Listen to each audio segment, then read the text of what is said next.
Life doesn't get any better than cruising through the English countryside in the DB11. But you know what, Aston Martins do draw a lot of attention. As I found out a couple of weeks back when I was reviewing the Vantage, you guys may have seen the video on YouTube. It was our feature car last week, but I'm not going to subject you to 14 minutes of what can only be described as Swedish drink torture. You don't know what that is? Go and Google it. But it does lead us into a nice introduction to our chat with Howard Dembovsky. Let's have a look. Sorry? I'm not escorting you, I'm pulling you off. For what, sorry? What do you mean for what? What do you mean for what? What was what that? kind of an answer is that? I'm not sure what I did wrong. Every vehicle I feel that I have to pull. Okay, sorry, I just asked, what was I doing? You can't ask me for what? You can't ask me that nonsense. Put your car on the side. I'm going to. I just asked you, what did I do wrong? Don't start with me, don't try me. I'm Put not your doing car anything. Now listen, I can't bear to go through that again. I'd much rather talk to you, Howard. I told you we'd have you back, Howard. Yeah, indeed, you did. Oh, okay, listen, help me out, yeah? That video, I know you've seen it. You and I had a chat about it. The whole idea was not to say I'm right and Mr. Officer, you are wrong, because I was wrong. Yep, both of you were actually. What did I do wrong? Well, firstly, the idea of garage plates is not for you to take fancy vehicles on test drives. The idea of garage plates or trade plates, as they actually refer to, is to take a vehicle for repair and nothing more.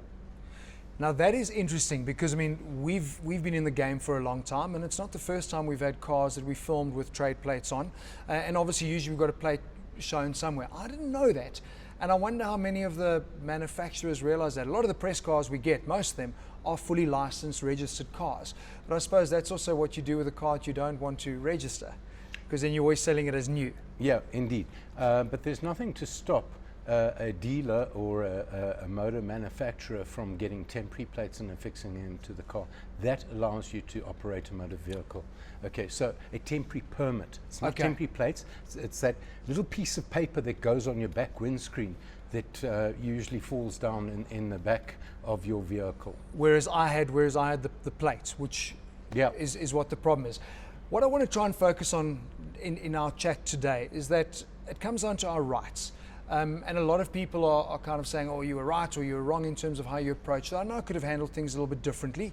But my attitude was, for me, defined by his approach. The minute I asked him, I didn't realize, am I being pulled over? What did I do wrong? I asked a simple question. Surely officers trained in law are there to diffuse situations. I could have been drunk, I could have had a gun, I could have been a complete arsehole. And that situation could have got completely out of hand. Surely those officers are the ones that are meant to be the peacekeepers and know how to deal with a situation like that. Well, remarkably, in terms of the law, they're called police officers. So I think that's the biggest oxymoron you could wish to come across, because very few of them approach things in a peaceful manner. The fact is that they should have better interpersonal skills. The fact is that you are not entitled to ask him why you are being pulled over. No, man. The National Road Traffic Act is very clear. That's nonsense. If a traffic Seriously. officer tells you to pull over, you must pull over. You have no right to ask him why, okay, or her, obviously. The fact is that most people want to know, what the hell have I done wrong here? And one needs to have the interpersonal skills to say to this person, look, I'll explain to you when you've pulled over, but please just pull over. Yeah. It doesn't take any effort to be courteous. Howard, I think that from my perspective as well. I mean, unmarked car, you know, for me, I assumed, and I'm assuming I'm correct, an unmarked car is the blue light brigade. And I still made the comment, because literally I had two cars I moved over for earlier in the shoot. So is it a cop? I mean, are these the sort of things I'm trying to establish what we as motorists need to be aware of, because the situation in South Africa is quite sad, is that I should be trusting of a police officer or a traffic officer. But my attitude is wrong. The minute I see a cop, I don't trust them. I've got a bad attitude towards them because of all the stuff I hear in the press and the experiences that I've had. That's wrong, but is it justified? But you see, that's the problem. When you have legitimate cops acting badly, that's a whole different situation. But you can buy, as a common criminal, you can buy all of the paraphernalia that traffic cops and police actually require. Yeah. You can even buy marked motor cars or rent them, and machine guns, and the whole bank shoot caboodle. Now, we've had all these horror stories, and they've gone back decades now, of Blue Light Brigade, organized criminals pulling people over under the auspices of being police, and then either assassinating them, kidnapping them, raping them, stealing their possessions, stealing their vehicles, etc., etc. And unfortunately, our authorities are completely insensitive to this issue. In fact, Brigadier Vish Naidu had the audacity to say to a journalist, "You people must stop undermining the authority of the state." Now, quite frankly, I remember a chappie who used to go saying that kind of thing. You do that well. Okay, thank you very much. Okay, but you know what?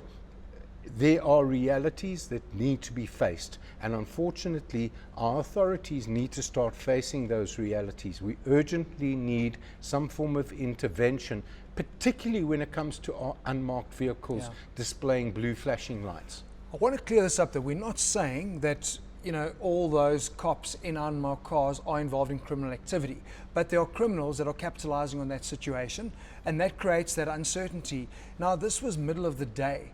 I mean, what should I have done? What would my rights have been if that was at night, if I was a woman? I had quite a few people commenting and saying, listen, we've had stories where my mother drove straight to the police station. I know you were one of the guys saying that that's what you should do. Yep. What are our rights? If it is now at night, there's a blue light behind me, what can I do?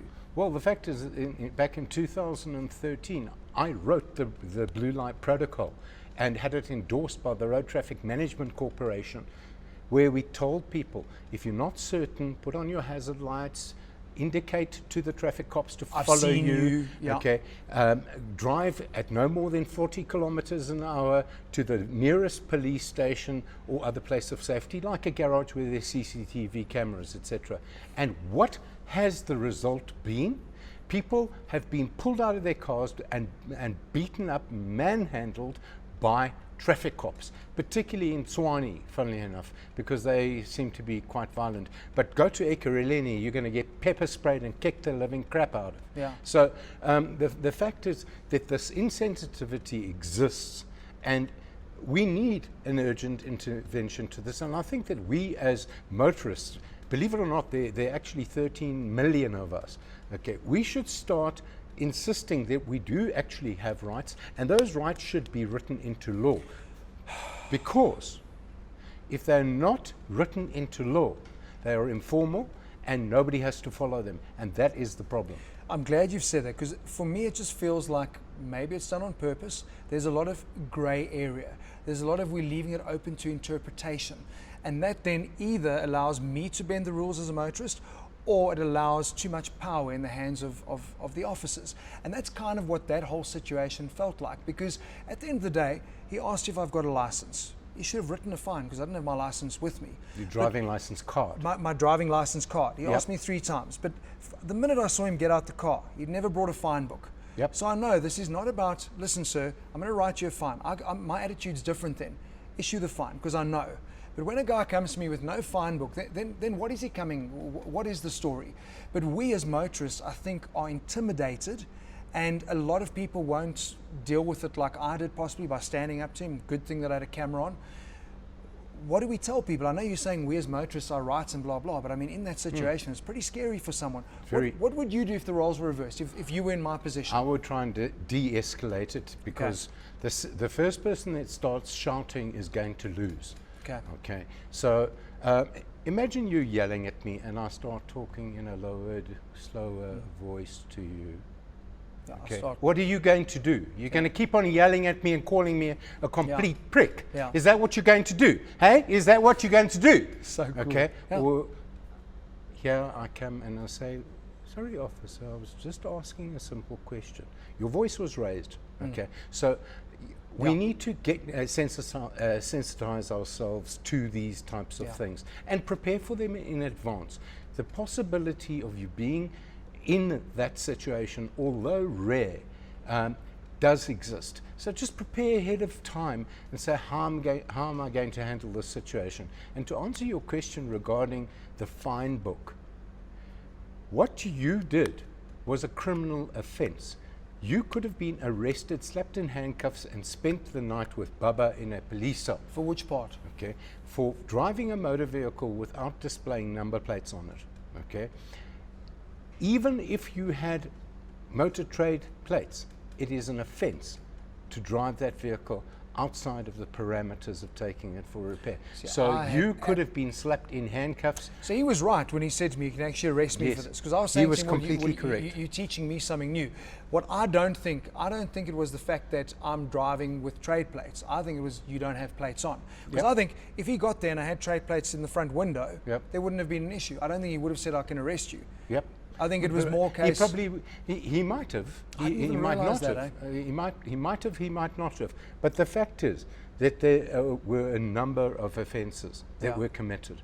Okay, and one of them is hindering a police officer or a peace officer in the execution of his or her duties. Be very, very careful.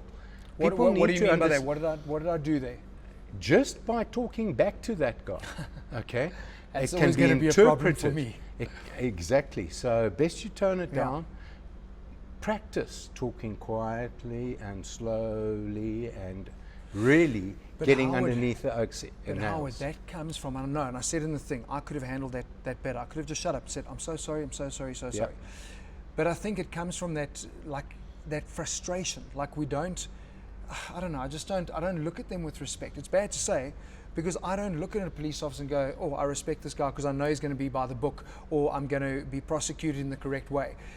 And that's bad. That's what I mean. Our attitudes are wrong. We're either on the back foot or we're fearful. But that's because of the negative publicity that's arisen out of traffic officers in particular, metro cops more so, abusing people. Okay. Now, I'd like to just draw a distinction here and say not all of them are abusive. 100%. I've had great run-ins. Some of them are absolutely fantastic. Some.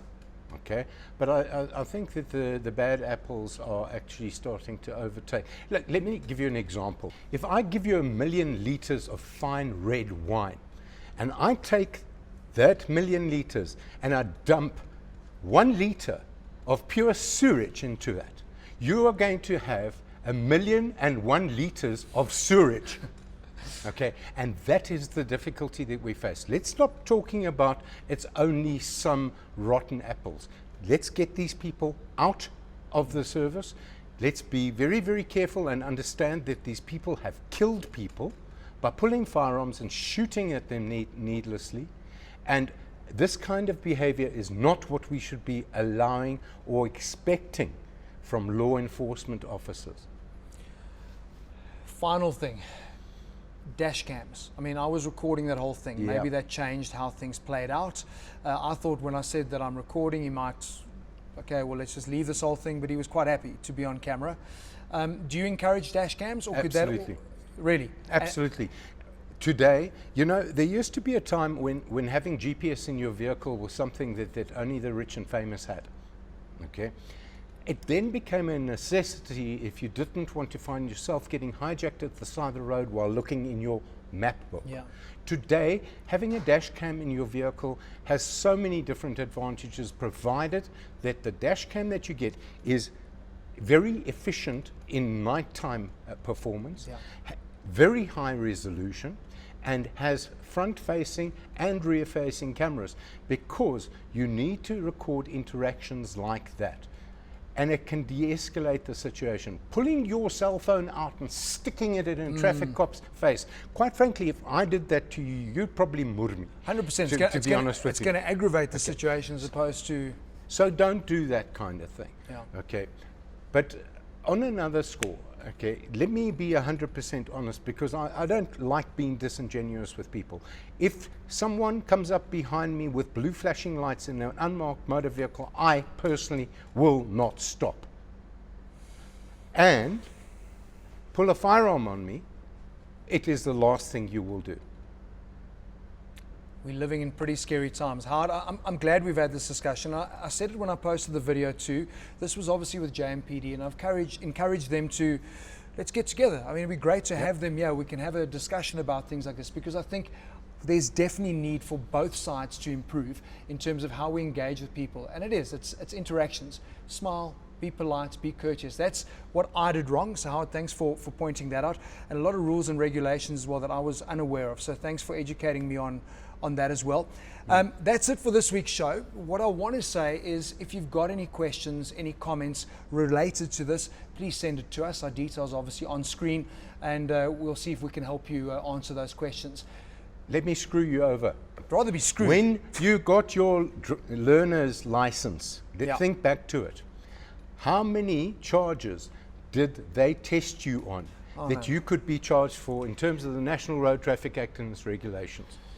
But I wouldn't even remember. I only remember the laws that felt for me critical to how a car operates in a safe manner. What is it now? So what if I told you that currently, in terms of the auto charge book, as it's called, there are more than 2,000 different offences that you can commit. Going forward with the Auto Amendment Act, it's been doubled to almost 4,000. So guess what, Sunshine? You don't know dick about what you can be fined for. And I want to make that very clear to people. So please, just when you drive like a granny rather than like a Vantage.